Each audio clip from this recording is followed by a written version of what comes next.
well-beings. Welcome back, well-beings, to season 2, episode 3 of Key Expressions. And I'm Key, and I'm going to be talking today, just simply talking. This is a way of expressing myself. Everybody should be expressing themselves in some kind of way, because that is what we have the freedom to do and the right to express ourselves. Okay, so express yourself, freedom of self-expression. Okay. And it's funny because when I think about it, I never knew that I liked talking this much, because it kind of goes into what I'm about to talk about. But when I was younger, I was really suppressed. I suppressed, certain sides of myself, and I was really quiet and shy and very not the first one to be expressing myself verbally or communicating. Just wasn't, a thing that I thought was me, right? But, growing into myself, I learned that this is one of my favorite self-expressions. I absolutely love communicating through writing, through talking, through journaling, through things of that nature. I love communication. And I have held myself back from that for so long, right? But I am a lover of philosophy and intellectual concepts and, metaphysics and, spirituality, all things of that nature. That is my passion. So this video, I'm going to just be talking about a concept that I just, was thinking about today. And but all the puzzle pieces just came together, and it just fit right in today. So it's about, my beliefs. Look, first of all, I want to say this. I'm not here to convert anybody. If you have your own beliefs, this is just what I believe. These are just my beliefs and concepts.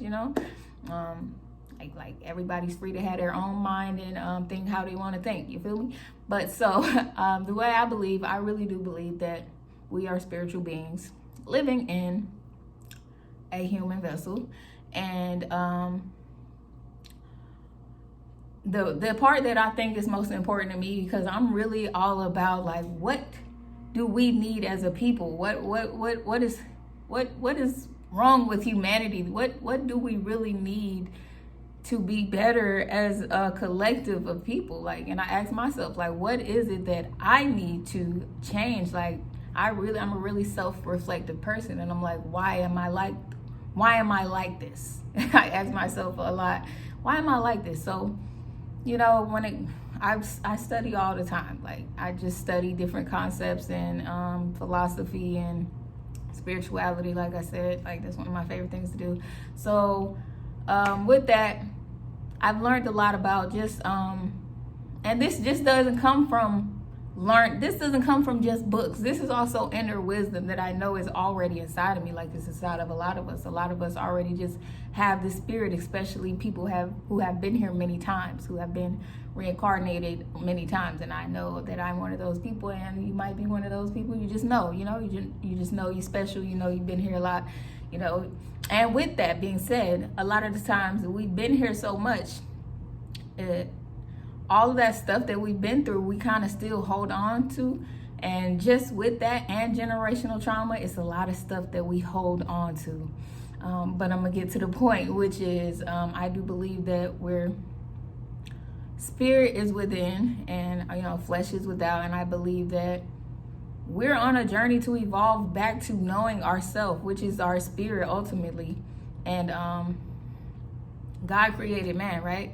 And I just believe in the beginning, man is the one who created this whole concept of bad or evil or, anything besides good, because spirit is pure, spirit is good. Like I said, these are my beliefs. You ain't got to agree with me, but anyway, spirit is good, spirit is pure, spirit cannot be tainted, spirit cannot be moved. Spirit is God, and we all have that inside of us. It's our inner self, our inner spirit. We wouldn't even be able to be here if we didn't have a spirit to inhabit these bodies. So with that being said, when we were children, a lot of us said that we were really sensitive to kids. This is just me too. Personally, I used to say that I was a really sensitive child, right? And I've been saying that for so long. I was just so sensitive, and I think that a lot of people have this sensitivity where they're afraid of being hurt. They're afraid of their emotions being hurt. And well, that's what we think it is, that we think that it's our emotions that we're sensitive to, you know. Keep going with me for a second. So I've been thinking lately, like, when you really think about it, when you really think about spirit and how spirit cannot be hurt, spirit cannot suffer, spirit cannot die, never. Spirit can't experience any of those things, because spirit is just always going to be spirit. It can't be changed, moved, anything. It's the energy, a pure energy, right? So I was just thinking about it. So I was like asking myself, so if I wasn't a sensitive child, what was hurting me when I was little? Like, what was it that like hurt me when I was getting rejected and I was feeling these emotional pains and you know, crying and not wanting to be on earth anymore? Like, what was that? You know, if it wasn't sensitivity, if it wasn't emotions, like, and like I just said, the fact that spirit cannot be moved, spirit cannot be hurt or suffer, that only leaves one thing, which is ego. The ego that man created. And only ego can be hurt. Only ego can suffer. Only ego can feel this pain. So I think for a long time we've been calling emotions something that is just natural. It's just natural as a human being, which is a part of it. And it has been so many generations of, you know, having to deal with emotions that it's become real to us. But when you really think about it in this way, it's not real. Like, spirit is the only thing that's the truth. Like, spirit is the only thing that is real. God is the only thing that is real. Anything other than that is something that was just created by man. It's like a concept that's not even like fear, like ego and fear and all this stuff is all illusions, right? So like I was saying, like, we're not being hurt emotionally. It's our ego. That's it. Our spirit is not being hurt. It can't be hurt. Our ego is what is sensitive. And I like, this is just mind blowing for me, because I'm like, this just makes so much sense to me. It's the ego that is so hurt. And then people ego get hurt when they're young. And they mistake that as themselves being hurt, you know, just being sensitive. But really, it's their ego. And then they grow up protecting their ego, feeling like, this is my best friend. This will keep me safe. Like, that's your ego. And then people harbor their ego and hold on to it and think that that's who they are, when that is not your true divine nature. Your true divine nature is spirit, God, your inner self, that your higher self, that is you. So when people talk about like being hurt emotionally, or, oh, that person hurt me, oh, they did this to me, they did that to me, that's your ego being hurt. That's your ego being hurt, because that's the only thing that could be hurt. So I feel like a lot of people have held on to that ego for so long. And this is me, like, knowing just personally my experience and being such a investigator of myself and psychology, human psychology and emotions. Like, I love this stuff. This is my passion. So just this makes sense to me, because I know in myself that it's not real. Like, and it's something that we attach ourselves to feel this certain sense of safety, but that is ego. And then we grow up and we have this huge ego. And when I speak of ego, I'm talking about fear, like fear, which is not of spirit. When I speak of ego, it's not of spirit, which is pure, which is love, unconditional love, which is goodness, which is joy, which is all the beautiful higher vibrational things.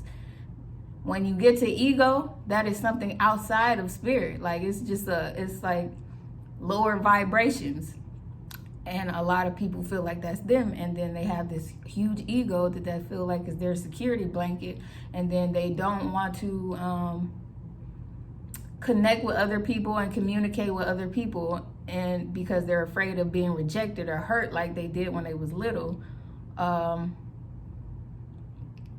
this is this is me speaking personally. This is just it just makes sense to me because I grew up, and I think everything happened for a reason. I'm here.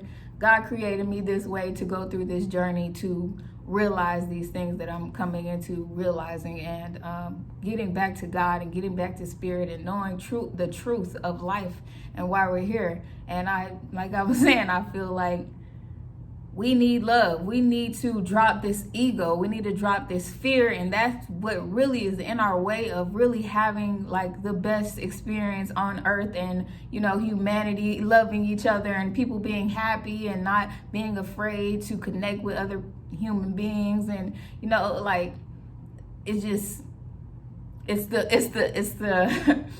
answer for me. God is the answer. Spirit is the answer to know that all things are good, all things are joy, all things are well. Anything outside of that is ego. Anything outside of that is ego. And for a long time, I have been holding on to that ego for quite some time, and I'm still, you know, in the process of letting it go, because I have made it so real. It feels so real, and I know a lot of y'all can relate. It feels so real. Like, y'all probably like, girl, what the hell is you talking about? I know that I be getting hurt, and people out here be fucking up and hurting me and shit. Like, I feel you, because you feel like that ego, it's a part of your identity now. You're attached to it. You can't see that everything is good and love and light when spirit is that, and you are spirit. But we get misidentified with ego, and it's no one to blame, but this stuff is generational, like I said. Like, and so to come into this truth and then be this more spirit being instead of attached to ego, it is not that easy, you know. It is a process of a journey to learn, and it's a practice. I feel it's a practice to really detach from ego, because we've been attached to it for so long and so many generations, thinking this is who we are. But I feel like to get back to God and get back to who we really are, we have to detach from ego and realize that it is not real. And you know, this is just what I feel about life and humanity, and where we're going, where we're evolving to, and what matters for humanity and the collective to understand and just think about these concepts, you know. And like I said, I know it's kind of hard to think outside of who you've been for your whole life and generations passed down, you know. So that is just my take on this, you know. That's just my feelings and me expressing myself about that. But you guys comment below, let me know your feelings and thoughts on it. You know, I'm open to hearing anything anybody feels on this topic. And I know if I'm hurt by anything anybody says, it's my ego being hurt. It can't be my spirit, because it can't be hurt, like I said. And I have a big ego, and I had to realize that too. I have a large ego, and I know my ego very well. I've been going through my shadow work. I know my shadow side really well, really well. I know it, and I'd be identified with it. I'd be thinking that's me, but I know now that it's not me, and I'm still, you know, just taking that step and on that journey of really detaching from it. But yeah, that is all, folks. And we want it to be real so bad, man. We want it to be real so bad, because it really feels like safety, you know. It's keeping us safe, man. It's crazy, man. But let me know what you guys think, and appreciate you guys for coming through. I hope everybody's having a wonderful day out there today. And you already know we win in wellness, you dig? Put your crowns on and keep your crowns on, because the kingdom is within you, like I said, okay? And all is well. Guys, take care. Peace.